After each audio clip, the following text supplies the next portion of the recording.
से पहले बात करेंगे एलडीए का मास्टर प्लान 2050 फौरी तौर पर मुअत्तल। जस्टिस शाहिद करीम का पंजाब हुकूमत पर सख्त इजहार बरहमी। लाहौर के शहरियों को मारा जा रहा है। जस्टिस शाहिद करीम की जानिब से ये रिमार्क्स दिए गए। शहरियों का सांस लेना तक मुश्किल हो चुका है। लाहौर हाई कोर्ट का चीफ सेक्रेटरी डीजी एलडीए को नोटिस भी जारी। तो एलडीए का मास्टर प्लान 2050 फौरी तौर पर मुअत्तल कर दिया गया है। जस्टिस शाहिद करीम ने पंजाब हुकूमत पर सख्त इजहार बरहमी किया। इस हवाले से बात करेंगे। मलिक अशरफ हमारे साथ मौजूद हैं। मलिक अशरफ, बताइएगा अदालती कार्रवाई क्या हुई है? जी, एलडीए का मास्टर प्लान 2050 को लाहौर हाई कोर्ट में चैलेंज किया गया है और अदालत ने मास्टर प्लान पर अमल दरामद रोक दिया है और जस्टिस शाहिद करीम ने मास्टर प्लान मुअत्तल करते हुए रिमार्क्स दिए हैं कि लाहौर शहर में ऐसे लग रहा है कि स्मोक इंतजार के लिए हुकूमत संजीदा नहीं है और एक ही साथ कई प्रोजेक्ट्स चल रहे हैं। जस्टिस शाहिद करीम ने इस केस की समाअत की और दरख्वास्त गुजार की जानिब से शहजाद शौकत एडवोकेट पेश हुए। इसी वाले से हम बात करते हैं शहजाद शौकत एडवोकेट से। शहजाद साहब, बड़ा केस है जो आज आपने रिलीफ लिया, क्या मौक़िफ़ इख्तियार किया? हमने मौक़िफ़ ये इख्तियार किया जी कि लाहौर की एनवायरनमेंटल इम्पैक्ट जो है इस प्रोजेक्ट का देखना चाहिए कि पहले 56 स्क्वायर किलोमीटर पर अर्बनाइज्ड एरिया है, अब 96 स्क्वायर किलोमीटर पर लाहौर की इर्द गिर्द की जितनी ज़रई ज़मीनें हैं उनको शहरी इलाकों में तब्दील किया जा रहा है, जो कि लाहौर के शहरियों के साथ ज़्यादती है। आप हालत देखें, आज ही देख लें कि स्मॉग और इन्होंने लोगों का जीना दो भर किया हुआ है। लाहौर की जो एयर क्वालिटी इंडेक्स है वो ख़तरनाक हद तक इंक्रीज़ है और बजाय इसके कि हम लाहौर में ग्रीन एरियाज़ और जो है उस कोशिश करें कि लाहौर का जो अर्बन लिमिट्स हैं वो अब महदूद की जाएं, हम इसको मज़ीद बढ़ाते जा रहे हैं फॉर नो रीज़न। कोई वजह नहीं है। ये कोई जो इस जो प्लान है 2050 का, कम से कम मैं एज एन इंडिविजुअल मैं उसकी लॉजिक समझने से कासिर हूँ। जी, ये हैं शहजाद शौकत एडवोकेट जिन्होंने आज दलाल दिए और अदालत ने मास्टर प्लान पर अमल दरामद मुअत्तल करते हुए चीफ सेक्रेटरी पंजाब के अलावा डीजी एलडीए समेत दीगर फरीकैन को नोटिस जारी करते हुए जवाब तलब कर लिया। ठीक है, बहुत शुक्रिया मलिक अशरफ आपका। अभी आपको बताएं कि होशियार खबरदार, सर्दी अभी आई नहीं बल्कि अभी तो आनी है। महकमा मौसमियात ने शहर में बरोज बुध से बारिशों का सिस्टम दाखिल होने की पेशगोई कर दी है, जिसके बाद लाहौर में सर्दी के असल रंग देखने को मिलेंगे। मौजूदा हवाओं से दर्जा हरारत 13 डिग्री सेंटीग्रेड रिकॉर्ड किया गया। बारिशों की पेशगोई कर दी गई है महकमा मौसमियात की जानिब से। कोमल इस्लाम हमारे साथ हैं। कोमल, बताइएगा। लाहौर शहर के मौसम के हवाले से बात की जाए तो मौसम शदीद सर्द है। धूप में भी हमने अब तक इजाफा देख रहे हैं और मज़ीद इजाफा भी देखा जाएगा। आज दिन भर महकमा मौसमियात की जानिब से बताया जा रहा है कि मौजूदा दर्जा हरारत भी 13 डिग्री सेंटीग्रेड रिकॉर्ड किया जा रहा है। बारिशों के हवाले से क्या इम्कानात है, मैं इस वक्त महकमा मौसमियात के दफ्तर पर मौजूद हूँ और इस वक्त डायरेक्टर महकमा मौसमियात भी मेरे साथ मौजूद है, शाहिद अब्बास साहब। मज़ीद इनकी तरफ बढ़ते हैं, इनसे जानते हैं। सर, ये बताइएगा बारिशों के हवाले से क्या इम्कानात हैं, कब शहर लाहौर में बारिश होगी, सर्दी मज़ीद बढ़ेगी या कम होगी? देखें, पाकिस्तान में बारिशों का एक सिलसिला आज से दाखिल हो रहा है जो 13 जनवरी तक जो है पाकिस्तान से निकलेगा, जिसमें से 12 और 13 में जो है बारिशें जो हैं कश्मीर में होंगी और लाहौर में 11 से 13 में होंगी। और उससे ये है कि जब पहाड़ों पे बर्फ़बारी होगी और पंजाब के अक्सर इलाकों में हल्की बारिश हो जाएगी, उसके बाद जो है इसमें सर्दी में मज़ीद इजाफा होगा और धुंध में कमी हो जाएगी। लाहौर में अच्छी खासी सर्दी तो है, लेकिन वो जो शिवरिंग वाली और कड़ाके की सर्दी है वो आने वाले दिनों में लाहौर में देखी जाएगी। जी बिल्कुल, महकमा मौसमियात की जानिब से बताया जा रहा है कि अभी सर्दी जो है वो आई नहीं है, अभी तो शहरी ने सर्दी को बर्दाश्त करना है। 13 जनवरी के बाद जो है लाहौर का मौसम मज़ीद सर्द होगा, ऐसा बताया जा रहा है और आइंदा 24 घंटों के दौरान मौसम जो है वो सर्द और खुश्क रहने वाला है। जबकि लाहौर में ये भी बताया जा रहा है कि जब बारिशें होंगी तो लाहौर का मौसम जहाँ पर मज़ीद सर्द होगा वहीं हम फोग और स्मोक में कमी भी देखेंगे। स्मोक के हवाले से बात की जाए तो लाहौर में एयर क्वालिटी इंडेक्स की शरह 202 रिकॉर्ड की जा रही है। आज भी लाहौर आलूदा तरीन शहरों की फहरिस्त में 5वें नंबर पर आ चुका है। ये एक अलार्मिंग सिचुएशन है इंतज़ामिया के लिए भी और शहरियों के लिए भी, तो शहरियों को अपनी एहतियात करनी है और शहर लाहौर का शदीद सर्दी वाला मौसम आने वाला जो है वो भी इंजॉय करना है। ठीक है, बहुत शुक्रिया कोमल। कोमल बता रही थी कल से बारिशों का सिलसिला शुरू हो रहा है, लेकिन आज ही धुंध का राज बरकरार रहा, लेकिन अब हद निगाह बेहतर होने से मोटरवेज को ट्रैफिक के लिए खोल दिया गया है। M2 लाहौर ता इस्लामाबाद मोटरवे को 15 घंटे की बंदिश के बाद खोला गया है। M11 लाहौर ता सियालकोट पर भी ट्रैफिक बहाल कर दी गई है। हद निगाह में बेहतरी हुई है और M2 इस्लामाबाद मोटरवे को खोल दिया गया है। हसन खालिद हमारे साथ हैं, उनसे बात करेंगे। हसन बताएगा कौन कौन से सेक्शन मोटरवे के खोल दिए गए हैं, कौन से अभी भी बंद हैं? जी हाँ, लाहौर और इसके गिरदोनवाम में धुंध के पेश नज़र गुज़श्ता रात मोटरवेज़ को ट्रैफिक के लिए बंद किया गया था। M2 लाहौर से सियालमोड़ तक बंद की गई थी, इसी तरह M11 लाहौर तक सियालकोट बंद थी और M3 के भी मुतअद्दिद सेक्शन जो हैं वो धुंध के बायस बंद किए गए थे। ताहम अब 15 घंटे की बंदिश के बाद हद निगाह में बेहतरी आने पर मोटरवेज़ ट्रैफिक के लिए खोल दिया गया है। M2 लाहौर से इस्लामाबाद पर भी ट्रैफिक बहाल है, इसी तरह M11 लाहौर तक सियालकोट पर भी शहरी जो हैं वो सफ़र कर सकते हैं। मोटरवे पुलिस की जानिब से ये हदायत जारी की गई हैं कि शहरी दौरान सफ़र अपनी गाड़ियों में फोग लाइट्स का इस्तेमाल करें, अपने सामने वाली गाड़ी के दरमियान एक मुनासिब फासला रखें और किसी भी किस्म की ओवर स्पीडिंग से गुरेज करें ताकि कोई भी नाखुशगवार वाक़या जो है वो रूनुमा ना हो सके। और ख़ास करके मोटरवे पुलिस का ये कहना है कि शाम के औकात में चूँकि धुंध पड़ना शुरू हो जाती है तो मोटरवे पर सफ़र करने से पहले शहरी घरों से निकलते वक्त मोटरवे की हेल्पलाइन पर पूछकर मालूमात हासिल कर लें ताकि उनको एंट्री पॉइंट्स पर पहुंचकर किसी किस्म की परेशानी का सामना न करना पड़े। ताहम 15 घंटे की अब बंदिश के बाद मोटरवेज़ को खोल दिया गया है और ट्रैफिक जो है वो बहाल है, शहरी मोटरवे पर सफ़र कर सकते हैं। जी बहुत शुक्रिया हसन खालिद, आप हमारे साथ मौजूद थे। अभी बात करें रमज़ान शुगर मिल्स को NOC जारी ना करने के खिलाफ केस की तो DG excise doctor Asif Tufail ज़ाती हैसियत में हाईकोर्ट में पेश हुए। हाईकोर्ट का बर वक्त पेश ना होने पर DG एक्साइज पर इजहार नाराजगी। DG एक्साइज को परसों तक NOC जारी करके पेश होने का हुक्म और जस्टिस शाहिद करीम ने रमज़ान शुगर की मिल की दरख्वास्त पर समाअत की है। आप NOC जारी क्यों नहीं कर रहे? जस्टिस शाहिद करीम ने यह इस्तफसार किया और उन्होंने कहा कि आपका कोई ज़ाती इशू तो नहीं है, अदालत के हुक्म की तामील करके परसों लाजमी आए। मलिक अशरफ हमारे साथ हैं, इस हवाले से मजीद उनसे जानेंगे। जी मलिक अशरफ। जी बिल्कुल, आज लाहौर हाई कोर्ट के जस्टिस शाहिद करीम की अदालत में रमज़ान शुगर मिल का NOC जारी ना करने के खिलाफ केस की समाअत हुई।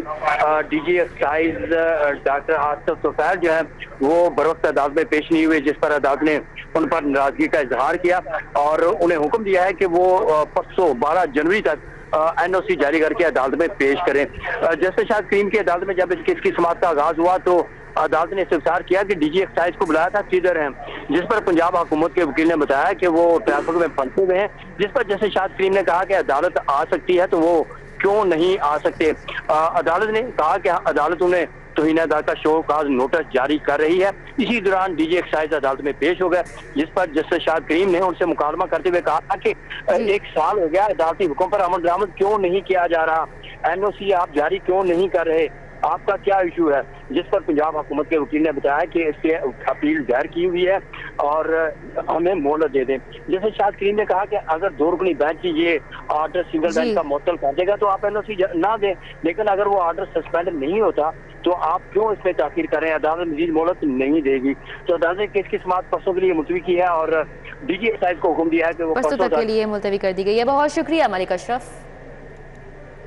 हुकूमत ने कौम को आटे के लिए ट्रक के पीछे लगा दिया। शहर की किराना शॉप्स पर आटा अब भी बदस्तूर गायब है। मखसूस पॉइंट्स पर शहरियों की कतारें लग गईं, आटा खरीदने पर मजबूर हैं। हुकूमत के वाटर आटे के दावे धरे के धरे रह गए, आवाम सड़कों पर ख्वार हो रही है। गली मोहल्लों की किराना शॉप, जनरल स्टोर पर आटा क्यों नहीं है, शहरियों की जानिब से कहा जा रहा है। कैसा रद्द-ए-अमल सामने आ रहा है, क्या सूरत हाल है, शहजाद खान से जान लेते हैं। जी शहजाद। तब्दीली सरकार ने शहरियों को आटे के हसूल के लिए कतारों में लगा दिया गया है। शहर के सिर्फ मखसूस पॉइंट्स पर ही ट्रक खड़े किए गए हैं और यहाँ पे सार्फिन जो है वो कतारों में लगकर आटा लेने पर मजबूर हैं। जो शहर के जनरल स्टोर हैं और किराना दुकानें हैं वहाँ पे आटा मौजूद नहीं है, इसलिए शहरियों को यहाँ पे कतारों में लगना पड़ रहा है। कुछ शहरी यहाँ पे मौजूद हैं, थैले ले रहे हैं। अस्सलाम वालेकुम भाईजान, क्या हाल है? मिल गए हैं?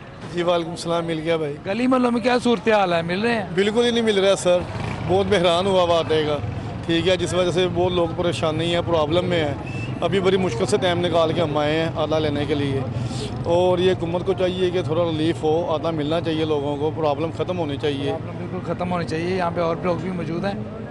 भाईजान क्या सूरत हाल है आपके गली मोहल्लों में, क्या सूरत हाल है आटे की? यहाँ पे कतारों में लग के ले रहे हैं। सर आटे की ये है कि ऑब्वियसली हमारी गवर्नमेंट को कुछ ना कुछ इस बारे में सोचना चाहिए गरीब आवाम के बारे में कि तकरीबन आटा बहुत शॉर्टेज है और हर गरीब मजदूर भी जो है जो 500 रुपये दिहाड़ी कमाने वाला है वो भी इस वक्त बहुत परेशान है, क्योंकि अगर वो 1000 रुपया कमाता है तो वो घर आते आते उसके ज़हन में यही चीज़ होती है कि मैं इस 1000 रुपये में क्या क्या अपने घर में लेके जाना है। और ऑब्वियसली ये चीज़ है कि लोगों को ये सोचना चाहिए कि हम अपने गरीब भाइयों की मदद के लिए कुछ ना कुछ उनको करना चाहिए।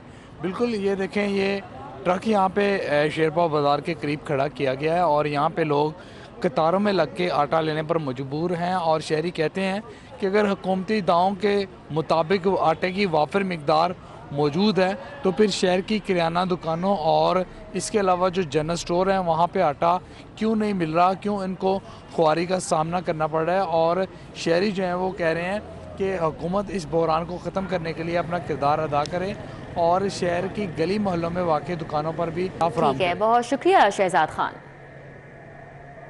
एक तरफ आटा नहीं मिल रहा, दूसरी तरफ चावलों की कीमतों में इजाफा हो गया। आवाम खाए तो क्या खाए। मुख्तलिफ इकसाम के चावलों की कीमतों में 140 रुपये फ़ी किलो इजाफा हो गया है। दर्जा अव्वल के पुराने चावल 340 रुपये फ़ी किलो तक फरोख्त हो रहे हैं।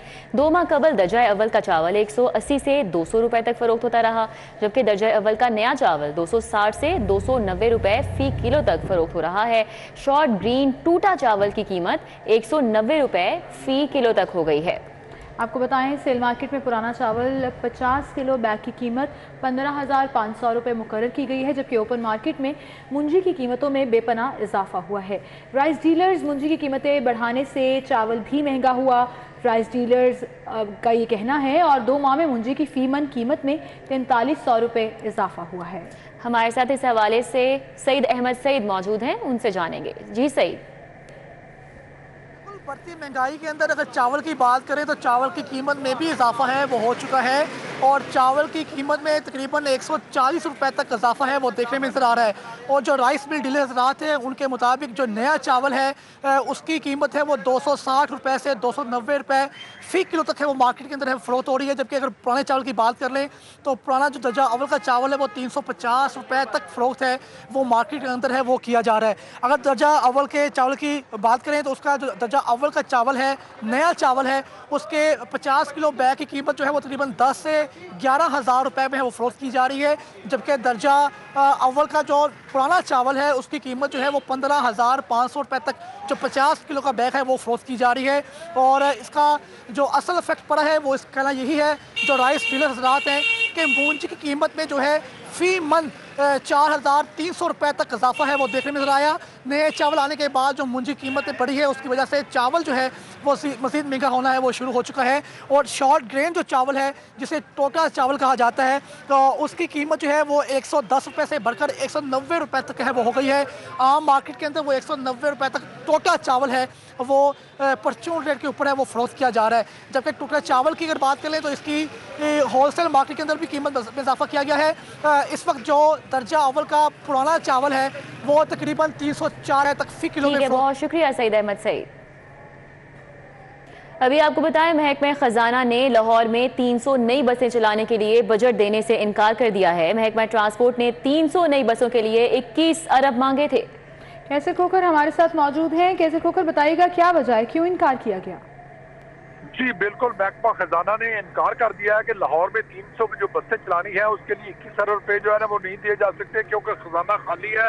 और महकमा खजाना ने हुक्म दिया है कि ये पैसे पीएनडी अपने तरक्याती बजट से पूरे करे, जबकि पीएनडी का कहना है कि 15 अरब रुपया जो है वो महकमा खजाना दे, बाकी 21 अरब में से बाकी जो पैसे बचे हैं 6 अरब रुपया वो महकमा पीएनडी जारी करेगा। लेकिन महकमा खजाना ने 15 अरब रुपया जारी करने से इनकार कर दिया और कहा है कि सारे के सारे पीएनडी जारी करे। और समरी पर एतराज लगा, अगर वज़ीर आला को समरी इरसाल कर दी गई है, अब हतमी फैसला वज़ीर आला पंजाब करेंगे कि कौन पैसे जारी करेगा या कौन नहीं जारी करेगा, या नहीं जारी किए जाएंगे या बसों की। ठीक है, बहुत शुक्रिया। एडिटर ब्यूरोक्रेसी कैसे खोकर हमारे साथ है, अपडेट कर रहे थे।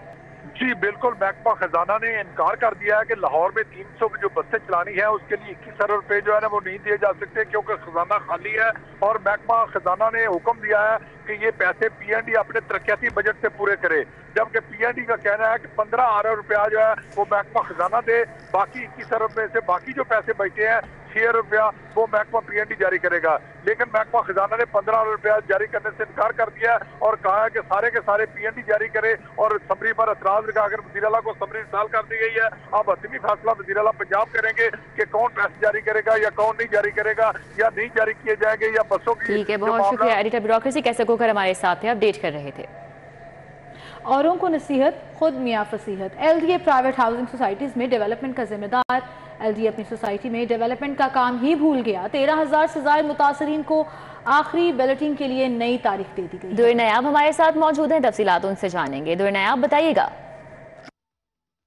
जी बिल्कुल, लाहौर डेवलपमेंट अथॉरिटी का जो मुस्तकबिल है वो और जो बुनियादी काम है वो हाउसिंग सोसाइटीज़ के हवाले से है। हाउसिंग सोसाइटीज़ शहर में प्राइवेट जो है स्कीमें वो तो बहुत अच्छे तरीके से चल भी रही हैं और डिलीवर भी कर रही हैं, लेकिन LDA के लिए LDA सिटी को चलाना जो है वो इस वक्त मिशन इम्पॉसिबल बन चुका है। और बात की जाए उसके तरक्याती मनसूबों की, उसके अंदर डेवलपमेंट वर्क की, कनेक्टिंग रोड्स की और जो फाइल होल्डर्स हैं उनकी आखिरी बैलेटिंग की, तो बहुत ही ज़्यादा कन्फ्यूजन जो है वो LDA हुकाम में दिखाई देती है। इससे कबल LDA सिटी के मनसूबे के लिए दिसंबर की तारीख रखी गई थी कि इसकी चौथी बैलेटिंग होगी, लेकिन वो नहीं हो सकी। उसके बाद पिछला साल भी गुजर गया और अब जब नया साल चढ़ा है तो अब एक नई तारीख दे दी गई है, जिसको 28 फरवरी की तारीख मुकर्रर किया गया है कि इसकी चौथी बैलेटिंग होगी। लेकिन अब वापस अगर मनसूबे पर आए तो ना ही वहाँ पे डेवलपमेंट वर्क उस तरह हो रहा है, ना वहाँ पे इलेक्ट्रिफिकेशन का काम मुकम्मल हुआ है, ना ही वहाँ पे एंड सैनिटेशन का वर्क कंप्लीट। दुर नायाब शुक्रिया आपका। गवर्नर हाउस पंजाब का साउंड सिस्टम जवाब दे गया। साउंड सिस्टम की तब्दीली पर 1 करोड़ 88 लाख रुपए खर्च होंगे। स्टैंडिंग कैबिनेट कमेटी ने 1 करोड़ 88 लाख रुपए की सप्लीमेंट्री ग्रांट मंजूर कर ली है। अली रामे हमारे साथ हैं। जी अली, बताइएगा। जी बिल्कुल, ये महकमा ताल्लुकात आमा पंजाब की तरफ से एक रास्ता लिखा गया था ऐवान वज़ीर आला पंजाब को कि गवर्नर हाउस पंजाब के अंदर एक जो साउंड सिस्टम की तनसीब हो चुकी है वो बहुत पुरानी और नॉन फंक्शनल जा रही है, तो लिहाजा उनके लिए 1 करोड़ 88 लाख रुपए की सप्लीमेंट्री ग्रांट जो है वो अप्रूव की जाए ताकि गवर्नर हाउस में नस्ब जो साउंड सिस्टम है उसकी तब्दीली की जा सके।